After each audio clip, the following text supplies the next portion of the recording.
and I looked down by my feet and I could see the ground going by. The floor was rusted out in this thing. This was another big snub nose. And as I was going down 81, there was a big explosion in the back, and the whole drive line exploded out and was gone. We never did find the drive line. These are just a few things that happened to me while I was driving. There were times we weren't able to get the buses fixed for days, and sometimes never getting them fixed. When the school owned the buses, we didn't have to worry about the buses. We knew that something needed to be fixed, it was fixed immediately.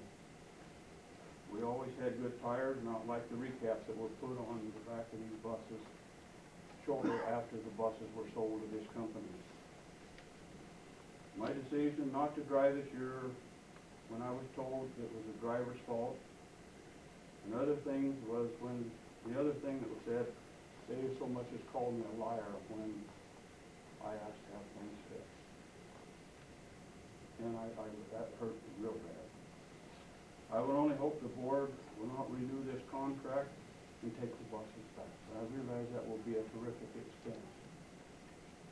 The operation and maintenance of a bus is a full-time job to see that the buses are safe, run properly, so there are no worries. I wondered sometimes if I'll make this trip, if I'll return the students back safely. And to use the local merchants when repairs are needed.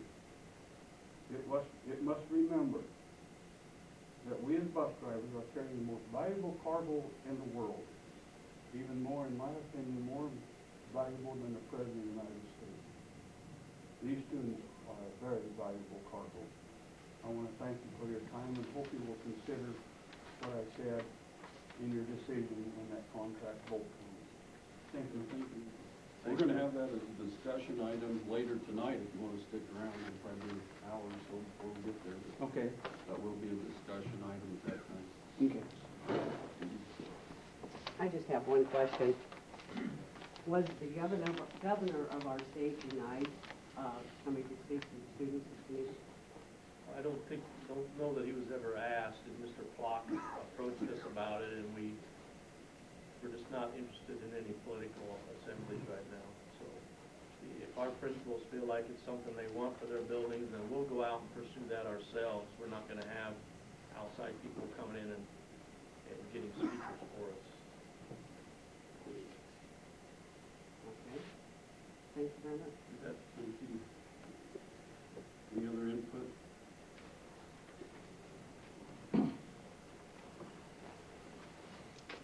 Yes, I had talked to the governor's appointment secretary. She graduated from high school down here, and she said, yeah, he'd be happy to go down there and speak on October 8th of this year at 2 p.m. They could have time here, but then he'd give me some lame excuse, well, we got other things going on, and have the governor speak there. So the governor can't speak there. Who can? And whether he's a Democrat or Republican makes no difference. That's our nation's politics. So you tell me who can speak at this school, and I think the Committee on Americanism ought to be the ones to help select the people that can speak and help motivate the kids and get involved in government and things. That's what I'm trying to do, is get them involved in the Constitution, get involved in government, look at new things in different ways. So when was the last time you had anybody speak in the school in the last 5 or 10 years of the governor's quality, or Freeman also? Freeman's just a citizen, but the governor, if you don't know who the hell he is, then who can speak? Or can we get the Attorney General to speak there? Who can speak here in the school, help motivate the kids? That's what I'm looking at, are the other schools here in the county. So since I retired, I figured I could do something easy like that, but it's turned into being a lot more complicated than what I thought it to be, to get speakers like that to speak in the local schools and the public school system. So I guess the school board ought to look at a policy that the Committee on Americanism is picking, not just the principal, the superintendent. You know, it's one man saying, hell no, you can't do this. Well, that ain't right either. We, the people, pay the taxes. Our farmers pay $10,000 for the tax to this county, so we should have some say in what's going on. And probably 70% of that comes to the school. So I'm just saying that other people should have some input who can motivate these kids and get them to do things in a different way. And I think the City of Americanism ought to be the one that has something to do with it, not just the superintendent. Like a freeway committee would be the one that would do it besides just the superintendent and stuff. Thank you for your time. Thank you. Appreciate it. Thank you. Okay. So we'll move on to correspondence. Does anybody have any correspondence? Any principals? Norvell? I had none. Can I ask a question? Everybody that wanted to talk, a chance to Okay, talk. go ahead. It's just quick. Were you superintendent a year and a half ago? Me? Yes. Yeah. So it was okay for Barack Obama to address our kids? That was political. I'm not sure I know what you're talking about. Wasn't he on the TV? Didn't he address the students on TV? Mr. Miller? I don't know. Wasn't there a satellite broadcast of him addressing the students on their first day of school or something to that effect? I don't know that we aired it. You didn't air it? I do not know that we aired it. Well, Mr. Rogge must have aired it because I had my kids taken to the library and he said that would not be a problem. Okay. But, I don't recall that, but I'm not gonna say that it wasn't. well, I don't recall that. It might have okay. been a choice for each building principal, but normally if we do that, again, because it's political, parents would have the right to opt out and not have That's their... fine, and I did. But that wasn't the policy that was stated earlier. It was a policy of you weren't gonna have a speaker because it was political. That was the policy earlier. For the Veterans Day, we didn't know in time. If we'd have known earlier, we would have probably sent an opt-out letter home to parents and had them make that choice. But we Okay. didn't find out till 3 o'clock the day before. You Fair didn't enough. find out. Mark did not find out, that's right. Thank you. That's when Mark and I talked. Thank you. Anything else? I was say, I'm gonna go ahead and speak up on this stuff too, guys. It's one of the ones, maybe I teach my kids differently, but if they do not like a speaker or anything, they have that opportunity to get up and walk out, if they do it appropriately. But then they also pay the consequence. If you have consequences for a kid that's in a assembly or wherever to walk out, they will have to pay that consequence too. But as long as they do it appropriately and as an adult, you know, if they don't want to hear about it, go ahead and walk away. I think we all have that right. You know, that's kind of where, and I think that's what I hear you saying back there too. You have that Absolutely. opportunity. So,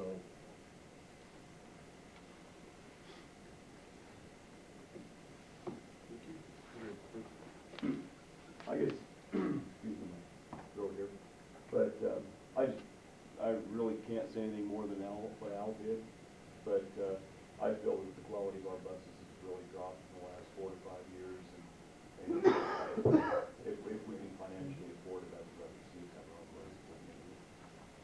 Thank you. All right, we'll go into the administrators' reports. We'll go first, Mr. Norvell. Sure. I think I sent you a copy, and I'll just highlight some things there, and then if you got some questions, I have a couple of spots for some input for some of you as we're working on calendar. But currently with our, I'll give you a laptop update, we're providing laptop insurance to 132 students.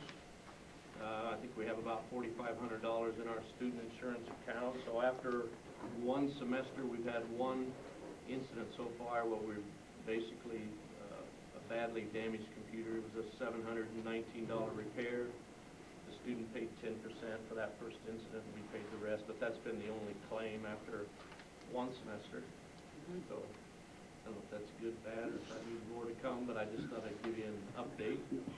I sent a copy of the annual report home to you. It looks like this, or something like this. It's also in the newsletter, and it's also on the website. And it's something that we're required to do each year by Rule 10. And every year I've added just a little bit more. But if there's something else you'd like to see in there, I would gladly add that to that report. I think there's a copy of what we're paying for natural gas per therm this year through Seminole Energy. It's like 58 cents or something, so I think it's pretty good. Door-to-door fundraising. I've received in the past 2 years from the public and from parents a lot of complaints about fundraising that our groups do. Number one, when kids knock on their door and want money, are they really collecting for a school event, you know, or they, things like that. And I just think we do too much fundraising. I'd like to try to get a better handle on it. I'm not advocating that we eliminate all of it, because like our band, it does fundraising and takes a trip every 4 years. I don't want to get rid of everything, but a lot of the situation that's happening is we have a rotation for uniforms between activities and athletics, and you know, sometimes they want something that Mr. Malone makes them wait a year. Well, instead of waiting their turn, they'll go raise money and go buy it. And I guess I'd like to, and I'm planning on talking to the staff in January and sitting down with every activity sponsor and seeing if there's a different situation that we can work out to reduce some of our door-to-door fundraising. So the reason I'm mentioning it to you is that I guess I hope to have your blessing that this would be a good idea, that maybe we can eliminate some of that. And I've had lots of complaints about that. So it's my plan anyway. If you got any comments that you'd like to give me about it, either now or in private, that's fine. But I just want to let you know that I plan on doing that second semester or next year, trying to work on a plan that I would keep the board informed of exactly what our fundraisers were going to be, what groups, etc. So we've also worked hard this year on preserving instructional time. It's something that we're committed as administrators to do, to try to keep kids in the classroom as much as possible, not have any interruptions. I also sat down with the Commissioner of Education this fall, me and 2 other superintendents, on a different item on some NSAA activity stuff, and he's very concerned with the amount of time that kids miss class time, and I think it's something that in the next few years we're going to see more information on. So we have monitored a little closer our departure for activities and athletics, and we don't let them leave until they have to leave, and they stay in school. And you know, if they have a 2 o'clock event, then you know, we'll keep them until noon or whatever, let them go. I think in the past, pretty much coaches and sponsors just put down what time they wanted to leave, and we left. And I think we're doing a little bit better job of monitoring that time and trying to keep kids in the classroom as much as possible. I think it's a little tough to argue that class isn't more important than activities or athletics, and not everyone's willing to accept it that way, but I really think it's pretty tough to argue. If we're here about academics in school, why wouldn't that be the priority? And so, you know, we've had pretty good cooperation, not 100% cooperation, but pretty good cooperation with that. Mark, with that real quick, like, also our other kids that go to just attend the event, are we gonna look at that then? You know, because we gotta open that up with state. Yeah, that's mostly, they have to have parent permission to do that, and really parents, if a parent grants their kids permission to miss school, they can miss school. Oh, as you said, no, because you guys know Tim March, it's gonna be basketball, and Right. I sit 8 hours a day at the Vandy Center. But for the most part, I'm talking about when we have a scheduled activity or bus trip or athletic trip, if they have a certain time, we make sure they leave at the appropriate time to get there in time, but they don't need to leave an hour before they need to be there, or et cetera, you know. So that's what I was referring to. But as far as parents checking their kids out of school, if they have parent permission, kids can get out of school for that. That's different than what I'm talking about here. So a couple considerations for the 2011 and 2012 calendar. Normally what we do is the administrators work on a couple of different calendar scenarios.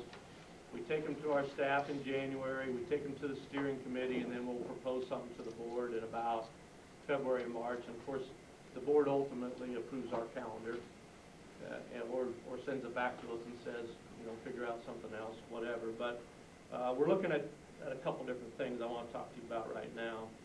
We currently do our fall parent-teacher conferences on a Monday evening and a Tuesday evening from 4 to 8 p.m. We don't have great attendance by parents. We have decent attendance, but not as good as probably as we want it. We also have conflicts on Monday night. We have a